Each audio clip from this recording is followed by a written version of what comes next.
bonjour au Saint-Esprit, fidèle, excellent Esprit de Dieu.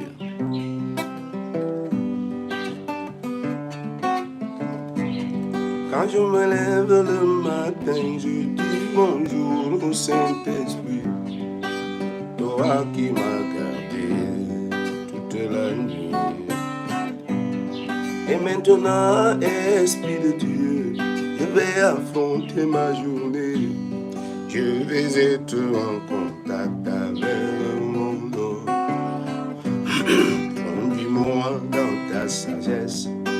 Tu connais bien l'ennemi, que je ne tombe pas en tentation par sa ruse. C'est toi qui es ma lumière, tu éclaires mon chemin. Viens là, mon Esprit de Dieu, agis dans mon âme. Saint-Esprit de Dieu, agis en moi. Saint-Esprit de Dieu, agis dans mon âme. Saint-Esprit de Dieu, agis en moi. Saint-Esprit de Dieu, agis dans mon âme. Bonjour. J'espère que ce matin tu es déjà réveillé et qu'ensemble nous pouvons dire bonjour au Saint-Esprit.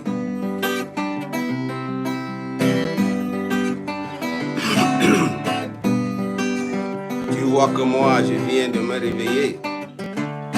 La gorge est encore même pratiquement rouillée. Ah. Alors, est-ce que quelqu'un est à côté de toi pour que tu puisses le réveiller aussi afin qu'il vienne saluer le Saint-Esprit? Parce que ce matin encore,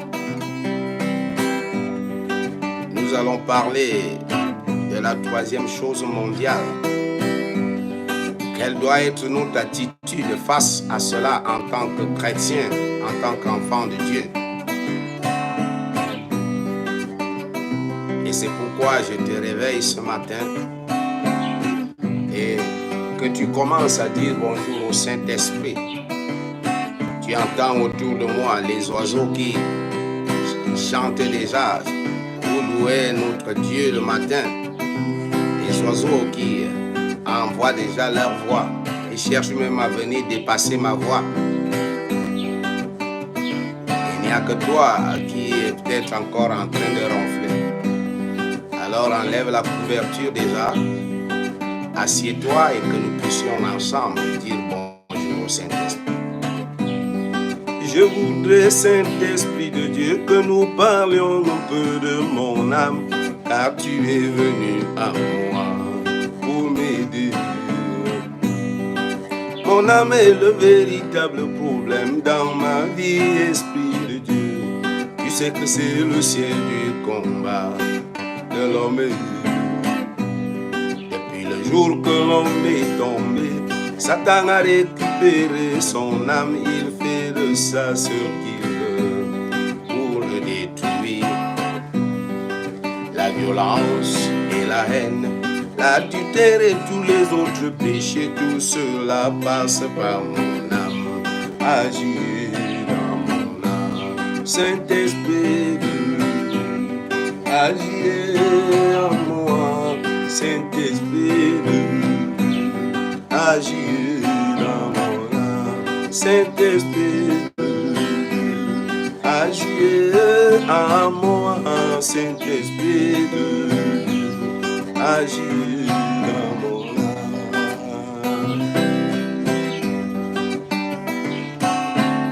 Ah oui.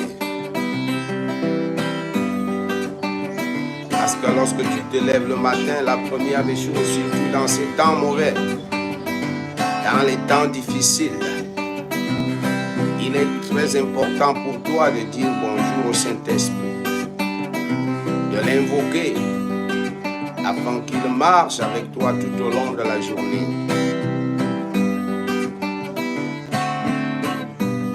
La Bible dit que tu es venu à moi, c'est vrai, et que tu es devenu un avec mon esprit. La Bible dit que je suis une nouvelle créature. Je sais maintenant que c'est dans mon homme intérieur. Personne ne peut plus toucher à mon esprit, parce que tu es déjà en moi, Esprit de Dieu.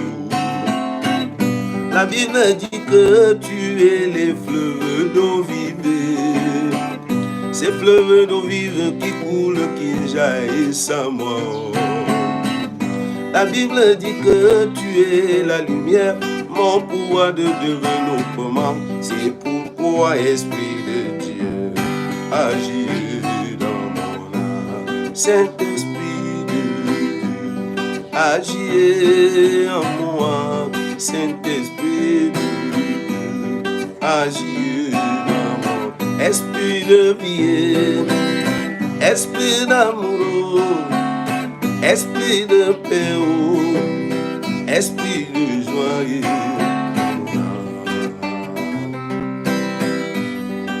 Ah oui, Saint-Esprit de Dieu. Tu sais, le monde a toutes sortes de pressions, toutes sortes de tentations. Heureusement, à Gethsemane, la Bible dit que Jésus-Christ a vaincu la forte et plus haute pression qui était sur lui. C'est pourquoi je sais maintenant, puisque tu es là, je vais surpasser et dépasser toute forme de tentation et de pression.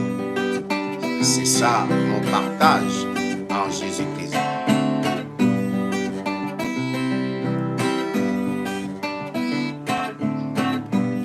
Mon âme est dans le combat, agir. Tu sais que le combat de l'âme, je dois le gagner. Satan attaque mes pensées, agir. Et ces pensées m'entraînent à faire des abominations. Que tout ce qui est agréable à papa soit l'objet de mes pensées, Saint-Esprit de Dieu. Conduis-moi toujours dans la louange, afin que j'adore, je loue mon Père tous les jours de ma vie. Si ce ne sont pas mes pensées, ça sera ma volonté qui veut m'amener à faire ma propre volonté. Pourtant je ne veux plus faire ma volonté. Je ne voudrais faire que celle de mon papa et dans les cieux. Quand ce n'est pas ma volonté, il va attaquer ma conscience pour que je sois dominé. Viens à moi dans ma conscience, afin que je prenne un véritable engagement. Si ce n'est pas ma conscience d'agir, ça sera mon intelligence qui va me jouer des tours. Non. Donne-moi ton intelligence. Je comprends maintenant que je me faisais que des illusions. S'il n'attaque pas mon intelligence, il va manipuler mes sentiments au Esprit de Dieu. Quand ce ne sont pas mes sentiments, les émotions vont subir une forte pression, afin que je sois toujours à faire ce qui n'est pas agréable à papa. Esprit de Dieu, je t'invite à agir dans mon âme. Saint-Esprit, agis en moi. Saint-Esprit, agis dans mon esprit de vie, esprit d'amour, esprit de paix, esprit de joie. Et c'est ça, Saint-Esprit de Dieu. Occupe-toi de mon âme, parce que tu es venu en moi pour m'aider. Quand tu contrôles mon âme, c'est capable de faire des choses qui sont agréables à papa.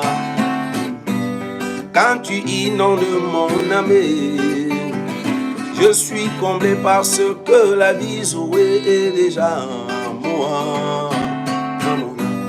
Quand je gagne la guerre de l'amour, devant papa je serai qu'un parfum de bonne odeur. Quand tu es venu en moi, comblé parce que la vie Zoé est déjà en moi. Quand tu es venu à moi, la Bible dit que tu amènes l'arbre de vie pour que je sois dans la vie éternelle. Saint-Esprit, agis en moi. Saint-Esprit de Dieu, agis dans mon âme. Saint-Esprit de Dieu, agis en moi. Saint-Esprit de Dieu, agis dans mon âme. Tu vois, c'est donc ainsi que nous sommes en train de vouloir parler un tout petit peu de ce moment, de cette affaire mondiale. Donne-moi quelques secondes et je te reviens.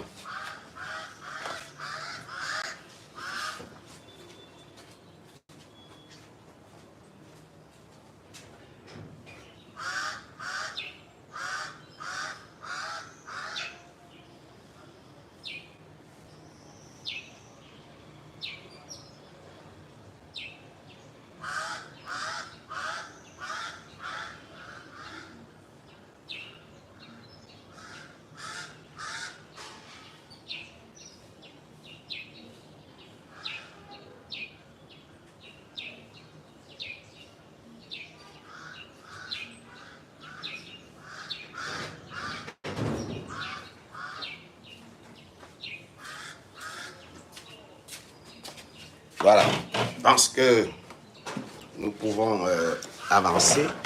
Et comme je te le dis depuis quelques jours, que nous sommes en train de parler, quelle est l'attitude que nous devons avoir face à cette chose mondiale?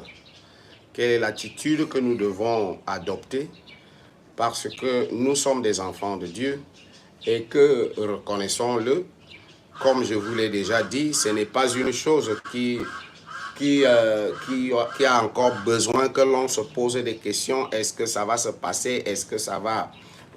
Ça pourra? Est-ce que ça pourra? Est-ce que...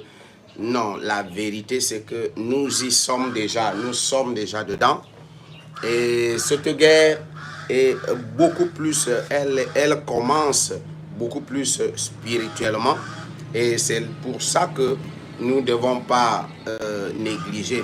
Alors, nous avons besoin d'une attitude en tant qu'enfants de Dieu.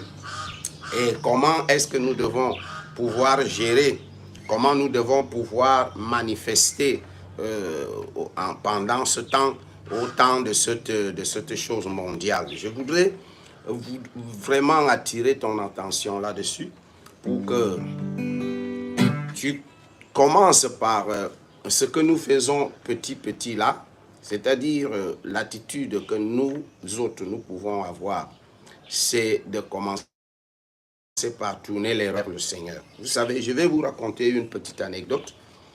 Quand le Covid est arrivé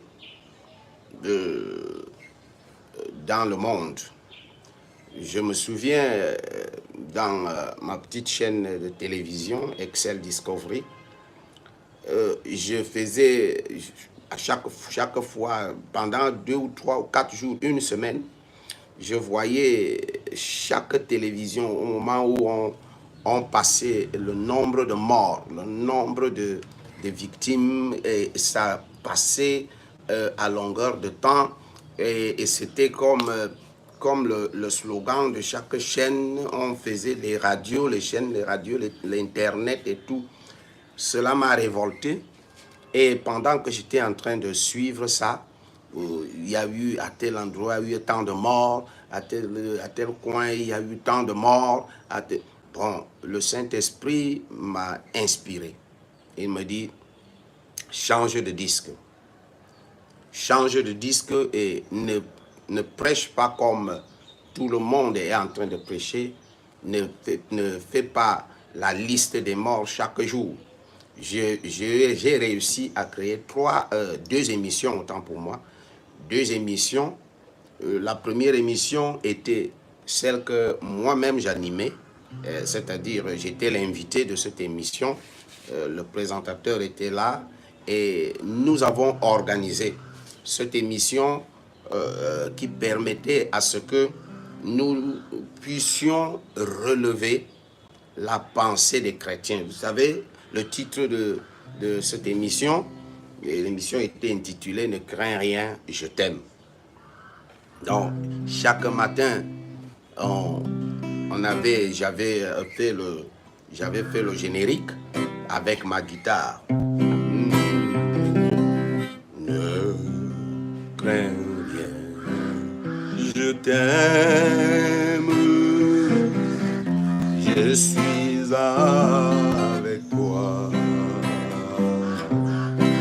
Promesse suprême qui soutient ma foi. La sombre vallée n'a plus de terreur. L'âme consolée, je marche avec mon sauveur. Non, non, non, non, jamais tout seul sans Jésus, non, jamais tout seul. Jésus, mon sauveur me garde, jamais ne me laisse seul. Non, non, non, non, jamais tout seul sans Jésus, non, non, jamais tout seul.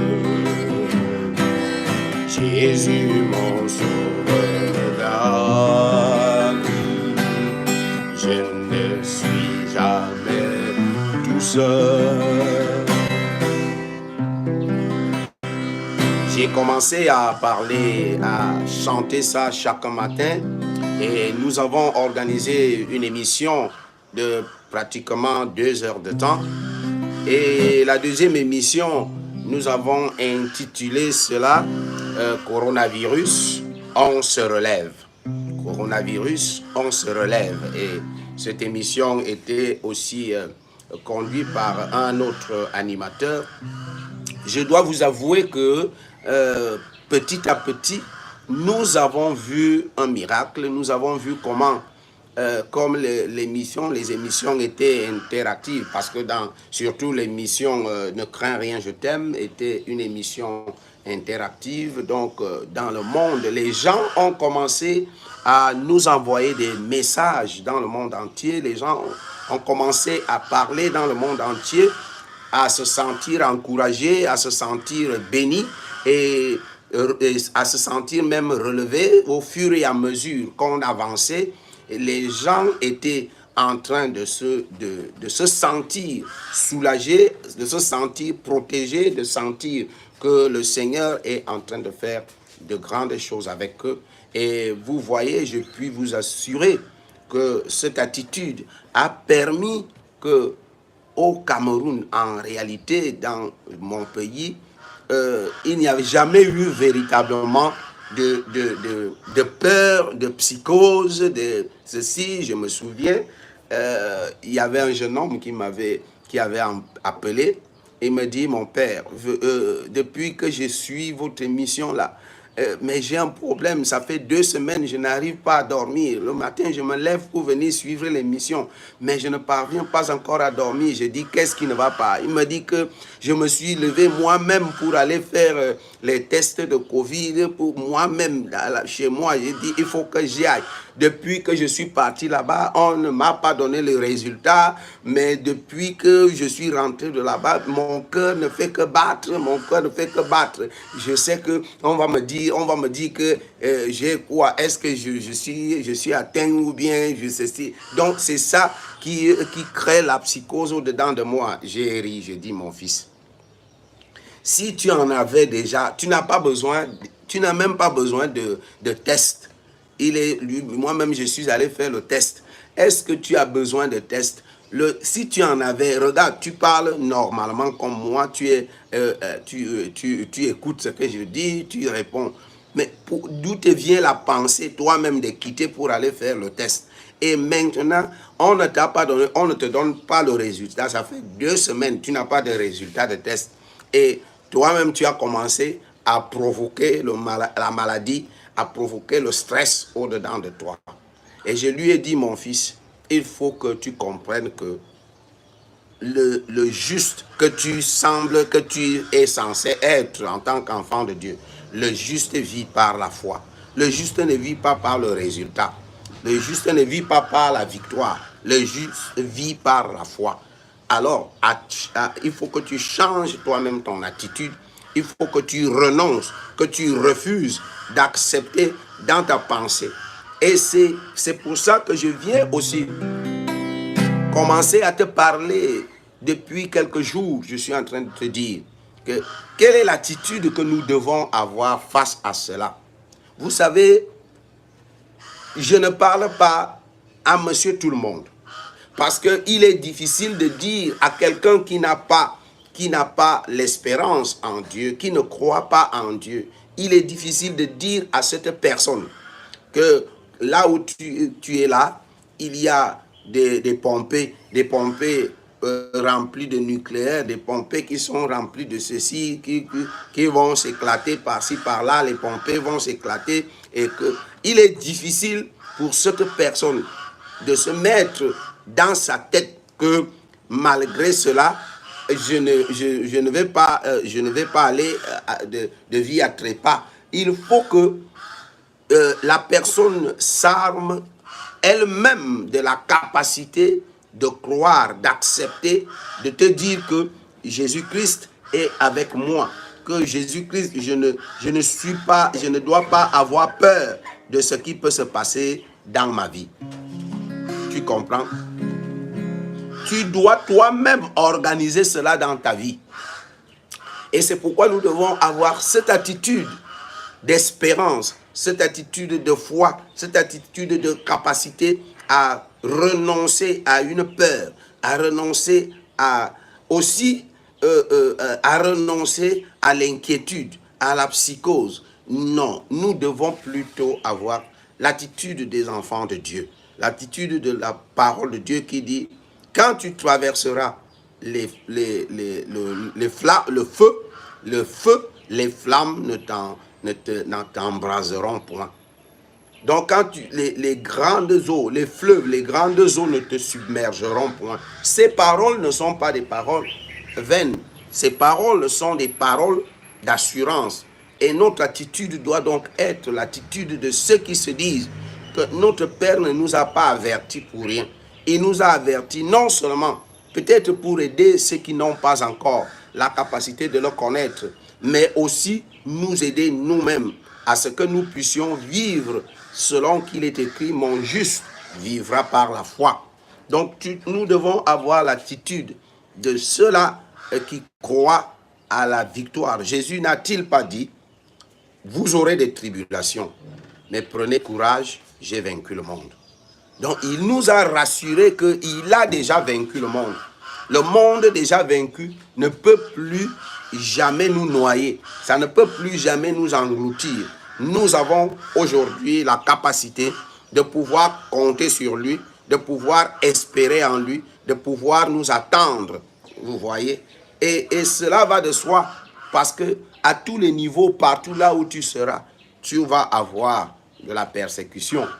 Regarde, ce matin, je suis en train de te parler. Je dispute même la parole avec les corbeaux. Les corbeaux, on dirait que tous les corbeaux qui sont tout autour de ce quartier sont venus faire la fête tout autour de là. Et je n'ai pas besoin d'arrêter de te parler parce que les corbeaux sont en train, les petits gringalets, démons sont en train de s'agiter par-ci, par-là. Je n'ai pas besoin d'arrêter de te parler. J'ai besoin de te dire et que tu comprennes qu'en ce moment, nous sommes en plein dans la troisième chose mondiale. Quel que soit lambda, quel que soit ce que tu peux imaginer, ce que tu peux penser, suis seulement maintenant autour de toi. Ne suis pas les événements un peu comme quelqu'un qui est surpris ou alors quelqu'un qui voit aussi de façon naïve, de façon naturelle les choses. Non, suis-les en regardant l'écriture, en sondant la Bible. Tu vas te rendre compte que dans le cœur des hommes, dans le cœur de l'homme, quelque chose a déjà quitté. Le monde est sous contrôle des esprits méchants dans les lieux célestes. Le monde est sous contrôle. Quand tu lis 2 Timothée 3, on te dit quelle sera l'attitude, quel sera le comportement des humains, des hommes dans les derniers jours. Dans Timothée 3, 2 Timothée 3, il te dit, sache que dans les derniers jours, les temps seront difficiles. Les gens seront égoïstes, les gens seront fanfarons, les gens seront amis de l'argent, blasphémateurs, ennemis des gens de bien. Qu'est-ce que je viens de citer là que tu ne constates pas, tu ne regardes pas? Le problème, c'est que l'attitude que nous avons, c'est souvent un peu comme si, toi tu es méchant, toi tu es égoïste, vraiment, il faut que vous changiez. Les gens s'attellent à faire ce genre de prédication. Vraiment, il faut que vous changiez parce que Dieu n'aime pas la méchanceté. Il a dit, les gens seront égoïstes et il ne faut pas que vous soyez égoïstes. Écoute-moi bien, ce n'est pas un problème de, il ne faut pas que vous soyez égoïstes. C'était une révélation que l'apôtre Paul a fait pour te dire quels sont les esprits qui vont contrôler le monde. Dans les derniers jours, quels sont les esprits qui vont contrôler le monde? Ces esprits vont contrôler le monde, vont contrôler les hommes. Les hommes ne seront même pas égoïstes parce qu'ils veulent être égoïstes. Non, tu seras égoïste parce que tu es sous la domination des esprits méchants dans les lieux célestes et tu ne comprendras même pas comment tu réussis à refuser de donner un bout de pain à quelqu'un qui a faim à côté de toi. Tu as peut-être 5 bouts de pain ou 3 bouts de pain. Tu n'arrives pas à donner à quelqu'un. Tu te poses la question, qu'est-ce qui m'arrive? Pourquoi je ne parviens pas? Mais nous qui avons la grâce d'être des enfants de Dieu, moi je viens chanter avec toi parce que nous avons un royaume de bénédiction, nous avons un royaume de victoire. Nous sommes dans un royaume. Ne vous y trompez pas. Notre royaume est invisible. Invisible ne veut pas dire qu'il n'existe pas. Non. Invisible ne veut pas dire que ce royaume n'existe pas. Invisible signifie tout simplement que notre royaume est d'abord spirituel. Et il est physique par nous. C'est-à-dire que toi et moi qui faisons partie de ce royaume, qui sont des citoyens de ce royaume, c'est toi et moi qui sommes la partie visible du royaume. Et nous pouvons commencer à manifester cette vie de victoire. Et la vie de victoire commence à partir du moment où chaque matin, tu te lèves, tu dis bonjour au Saint-Esprit, tu intercèdes pour ton pays, tu intercèdes pour les gens qui ne connaissent pas encore le Seigneur, tu intercèdes pour ta famille, tu intercèdes pour tous ceux qui te sont chers, tu invoques le nom du Seigneur dans leur vie et tu demandes à ce que le Seigneur soit toujours près de toi et que le Saint-Esprit te conduise tout au long de la journée, ceci chaque jour. Et lorsque tu manifestes donc l'amour qui est répandu dans nos cœurs, toi tu manifestes les choses du royaume. Tu verras que avec amour, tu n'as pas besoin de t'agiter pour donner à quelqu'un. Parce que celui qui donne tout simplement naturellement parce qu'il a la bonne vertu de savoir donner. Quand l'esprit de l'égoïsme va l'attraper, il sera étonné de constater qu'il ne peut même plus donner à quelqu'un. Il ne parvient pas à donner même à la personne la plus chère de sa vie. Il aura de la peine à lui donner parce qu'il prête flanc à l'esprit d'égoïsme des derniers temps. Tu vas constater que les gens sont fanfarons autour de toi. Le m'as-tu vu le paraître, le proving. Et toi aussi, tu seras emporté par le proving. Tu auras envie vraiment que les gens me voient. Et tu vas prendre toutes les dispositions pour que quand je passe, que tous les yeux se tournent vers moi. Est-ce que tu sais que quand tu déclenches tous les yeux vers toi, c'est quand tu passes que tout le monde te regarde, tu es en train de déclencher la destruction de ta propre vie. Quelqu'un n'a-t-il pas dit de façon naturelle que pour vivre heureux, vivons cachés? Donc le proving, l'orgueil, le m'as-tu vu, c'est des choses que nous constatons dans les derniers temps. Et c'est pourquoi je suis venu te parler et c'est pourquoi je suis venu partager ces moments de joie, ces moments de paix, ces moments de bonheur. Et puis te dire à ce moment quelle est l'attitude que nous devons avoir. Quelle est l'attitude que nous devons avoir face à ceci? Nous devons avoir une attitude qui honore Dieu, une attitude qui glorifie Dieu, une attitude qui témoigne la fidélité de Dieu. Vous comprenez? Une attitude qui témoigne la vérité et la véracité de la parole. Nous n'avons pas besoin de douter de la parole de Dieu.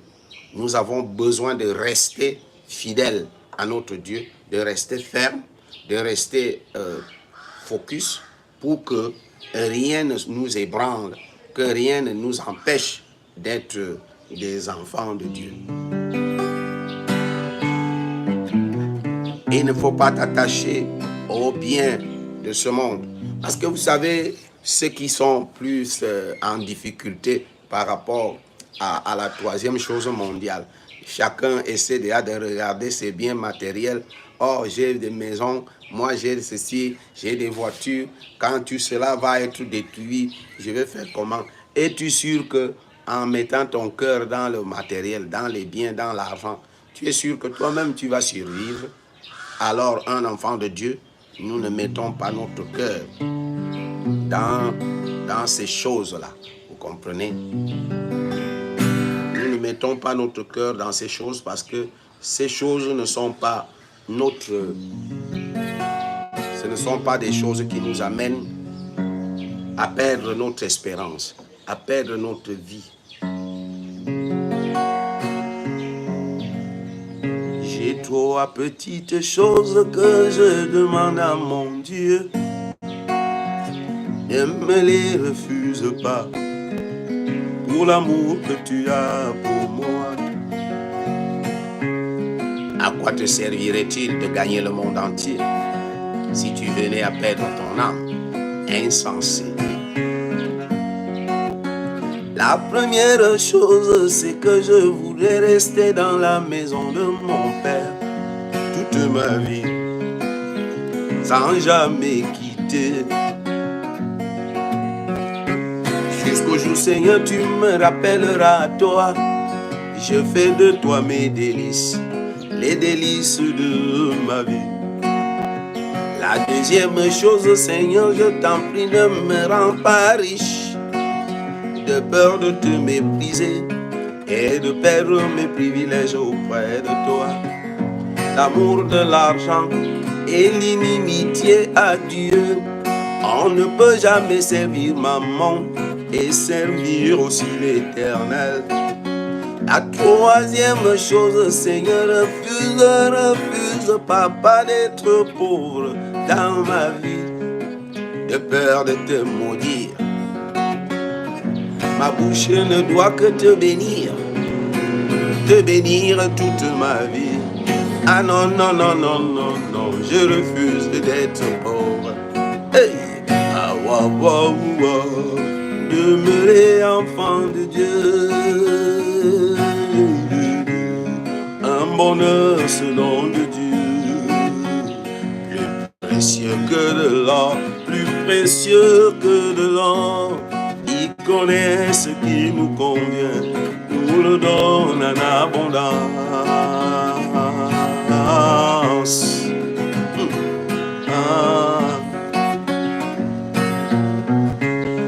Et c'est ça, parce que tu dois contrôler les émotions de ton cœur face aux biens matériels, aux choses de ce monde. Car les choses de ce monde sont éphémères. La parole de Dieu appelle ça les biens temporaires. Tu n'as pas besoin de détruire ta propre vie à cause des biens temporaires. Parce que le livre de Jacques nous dit que le frère de la condition humble se glorifie de l'élévation de Dieu. Donc Dieu va élever tous ceux qui gardent l'humilité au-dedans d'eux, car l'humilité précède la gloire. Mais le même livre de Jacques, dans le même chapitre, le verset qui suit, parle du riche. Il dit que le riche doit aussi, il doit accepter l'humiliation. Parce que quand Dieu t'humilie devant la richesse de ce monde, c'est qu'il te réserve la richesse éternelle. Tu as compris? Donc il peut arriver que tu te ruines à cause de la richesse, les biens temporaires de ce monde qui ne poussent qu'à l'orgueil. Parce que la richesse de ce monde, elle est bizarre. Les riches dans ce monde m'ont toujours étonné. Ils sont aveuglés, éblouis comme s'ils sont les premiers à toucher à la richesse. Jésus avait raison, qu'il est facile à un chameau de passer par le trou de l'aiguille qu'à un riche d'entrer dans le royaume des cieux. Pourtant c'est pas la richesse qui fait problème. Dieu est riche, c'est la façon dont on a procédé pour avoir toutes ces richesses. Hey. Et la façon dont on les gère aujourd'hui, voilà là où se pose tout le problème. Les riches sont orgueilleux, ils sont arrogants, ils sont insolents, méprisent tout le monde. Le riche a perdu la notion de la chaleur humaine. Tout ce qui l'intéresse, ce n'est que le bien matériel. Quand il te fait du bien, c'est pour te soumettre à sa volonté. Si tu t'opposes à ses mauvaises idées, tu deviens son ennemi. Sa femme émue, c'est à peine si elle peut te dire bonjour dans sa maison, pour ne même pas parler d'un verre d'eau pour étancher ta soif. Les enfants impolis considèrent tout le monde comme des parasites. Et les hommes de main qui défendent jalousement leur mangeoire. Le gardien à la porte, plus méchant que les consignes de son patron. Tout ça dans la vie, c'est l'influence de la richesse. Oh Seigneur, touche les cœurs de ces personnes. Parce que tu ne veux pas la mort d'un pécheur, tu veux que le pécheur se détourne de ses mauvaises voies. La pauvreté est vraiment le signe de la malédiction. Ce qui se passe autour des pauvres suscite beaucoup d'étonnement. Les pauvres sont aigris, des éternels insatisfaits. Ils considèrent tout le monde comme responsable de leur situation. Il te dit merci qu'au moment où tu viens de lui faire du bien, dès que tu tournes le dos, il te maudit et t'insulte. Ce qui étonne le plus, c'est que les pauvres ne sont pas solidaires. Chacun ne souffle la chaleur que celle de la cuillère qui entre dans sa bouche. Un jour j'étais devant le magasin de Coguin Moïse, mon ami. Un mendiant était assis.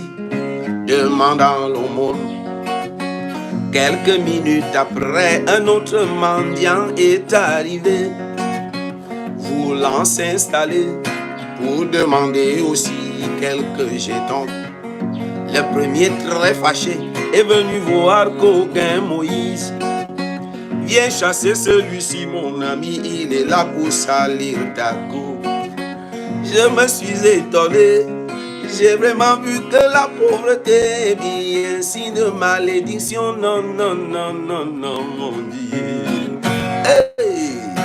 Ah, wow, demeurer enfant de Dieu. Un bonheur, ce don de Dieu. Plus précieux que de l'or, plus précieux que de l'or. Il connaît ce qui nous convient, nous le donne en abondance.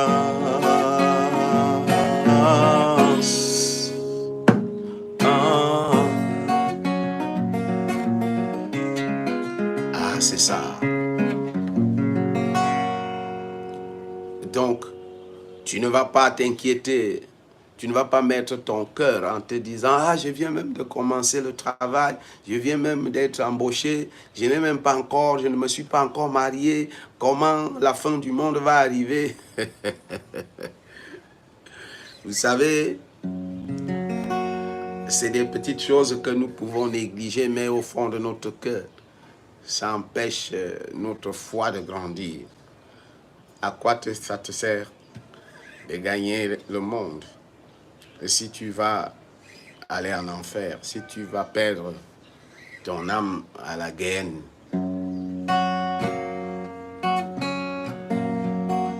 Alors, tu as besoin, bien-aimé, d'avoir une attitude de victoire, une attitude de celui qui n'a pas peur des événements qui nous entourent.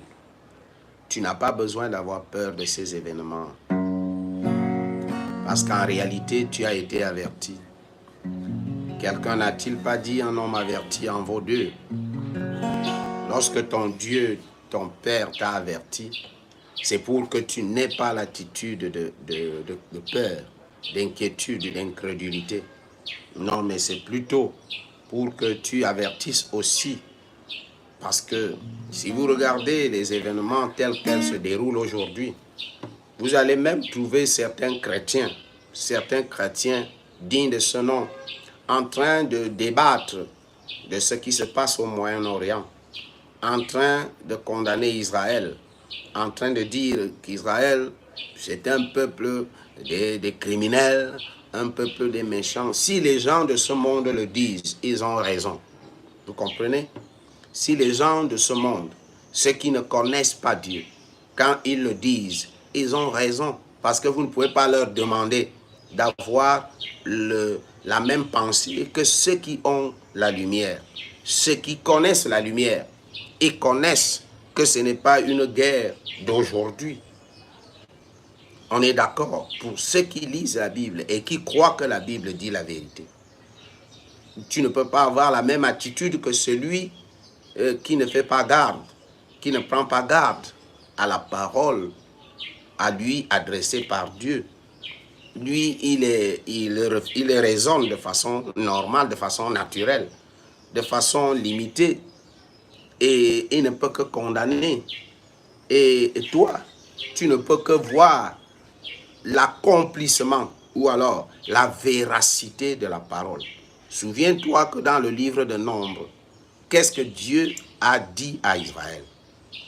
Lorsqu'ils venaient de l'Égypte, qu'est-ce que Dieu leur a dit? Il a dit, très bien dit, que si vous ne chassez pas ces gens maintenant, ils deviendront pour vous demain des épines à vos yeux.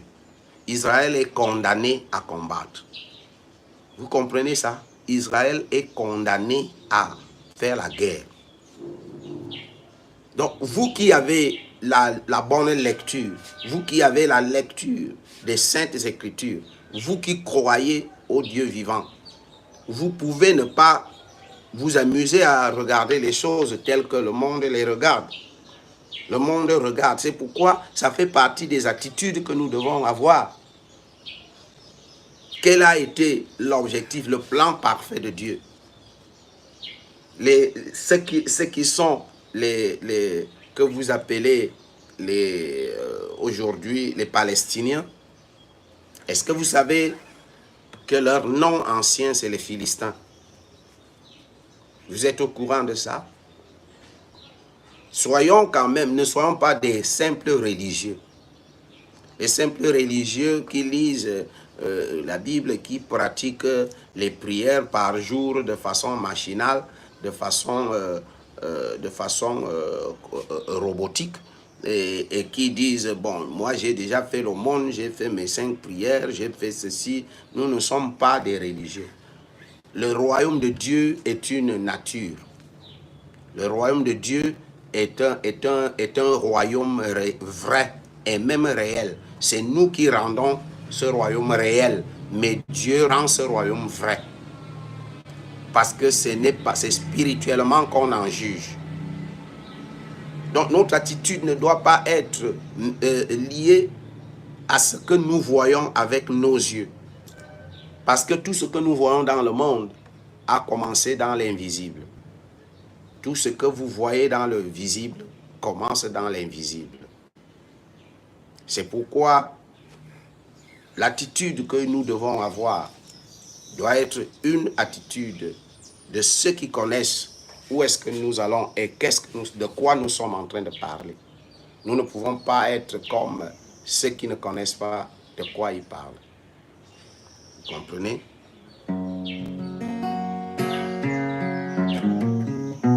C'est pour ça que je suis venu ce matin partager cette attitude avec toi, de ne pas avoir l'attitude de quelqu'un qui est dans l'ignorance.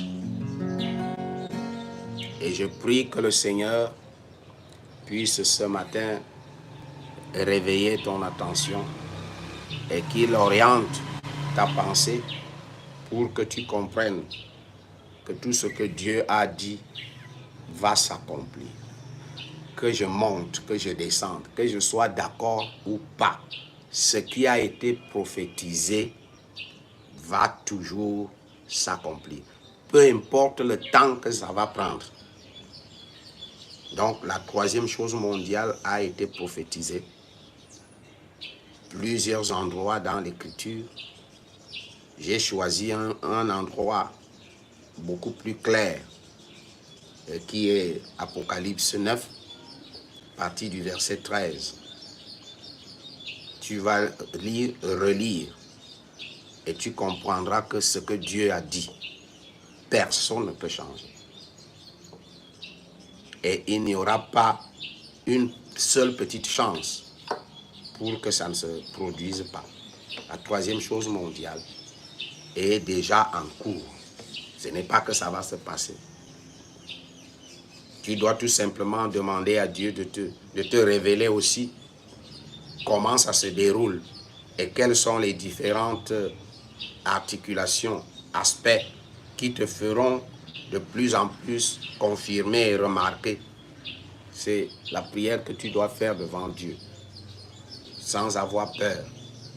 Et tu es au courant que le nombre, non seulement le nombre de ceux qui vont aller au repos éternel est défini à plus de 2 milliards de personnes. Il y a même le nombre de soldats, le nombre de S, comme quelqu'un dit souvent dans ses lives. Le nombre de S. Le nombre de S qui seront sur le champ de bataille. Le nombre de S. C'est défini. 200 millions. 200 millions. C'est écrit. Cela est écrit. 200 millions de cavaliers. 200 millions de S vont être dans cette guerre.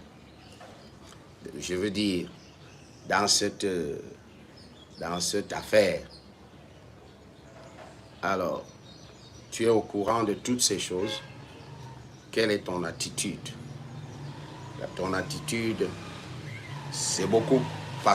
beaucoup plus passer ton temps à manifester la fidélité de Dieu dans ta vie. Tu as compris. N'oublie pas ceci. Il y a plus de 100 titres. Plus de 100 titres là-dedans. De toute ma carrière. C'est une clé USB. N'oublie pas ça. N'oublie pas de commander cela.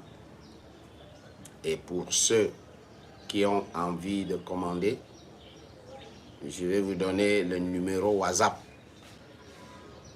dans lequel vous pouvez envoyer votre commande. N'oublie pas cela. Il y a le logo que tu vois ici, il est là. C'est pour que tu vois l'authenticité, l'originalité de cela. Voilà, cette clé USB. N'oublie jamais ça. Le numéro WhatsApp, c'est le 237. 237, si tu as quelque chose à noter. 237 694 694 14 encore 86 36 237 694 14 86 36 694 14 86 36. Tu peux bien noter et tu commandes par WhatsApp. Si tu as la possibilité d'appeler en direct, tu appelles. Si tu peux envoyer par WhatsApp, tu envoies par WhatsApp. Et tu vas très vite récupérer ta clé qui te permet de passer la journée dans ta voiture, au bureau et partout là où tu es, tu écoutes les merveilles du Seigneur. Le Saint-Esprit va t'aider à ne pas avoir une attitude de peur, d'inquiétude, parce qu'en vérité, je te le dis, nous sommes en plein dans la troisième chose mondiale, la troisième affaire, dont 2 milliards, plus de 2 milliards et 200 vont partir. C'est un tiers. C'est ce qui est écrit, un tiers. C'est pour ça que notre attitude doit être l'attitude de ceux qui sont avertis. Vous comprenez? J'étais en train de suivre hier comment est-ce que les pompées sont en train de tomber autour sur la terre d'Israël. Et beaucoup de fois, quand je parcours comment dirais-je, l'opinion internationale, l'opinion des hommes est divisée en deux. Il y en a qui ne sont pas d'accord, il y en a qui sont d'accord, il y en a qui sont contents, il y en a qui ne sont pas contents. Mais je tiens à te dire que Israël que vous voyez, ne vous souciez pas pour Israël, parce que personne ne peut détruire Israël. Est-ce que tu comprends ce que je dis? Même si toutes les armées du monde s'organisent pour envoyer les pompées là-bas, personne ne peut détruire Israël. Parce que l'alliance d'Abraham avec Dieu, cette alliance est perpétuelle. Et si l'alliance par le sang des animaux peut demeurer pendant des millénaires, soutenue par Dieu lui-même, à plus forte raison, le sang de l'agneau de Dieu. Quelle sera la perpétuité de ton alliance avec Dieu par le sang de l'agneau? Et personne ne peut détruire celui qui est dans cette alliance. Personne. Si le sang des animaux dépasse les forces du mal, parce que c'est par le sang des animaux qu'Abraham a fait l'alliance avec Dieu. Toi et moi, nous sommes invités, nous avons la grâce, le privilège que notre alliance est par le sang de l'agneau de Dieu qui ôte le péché du monde. Alors, pourquoi tu vas t'inquiéter? Que le Seigneur te bénisse et qu'il te donne la victoire sur l'incrédulité, sur la peur et sur le doute, parce que tu n'en as pas besoin. Sois béni.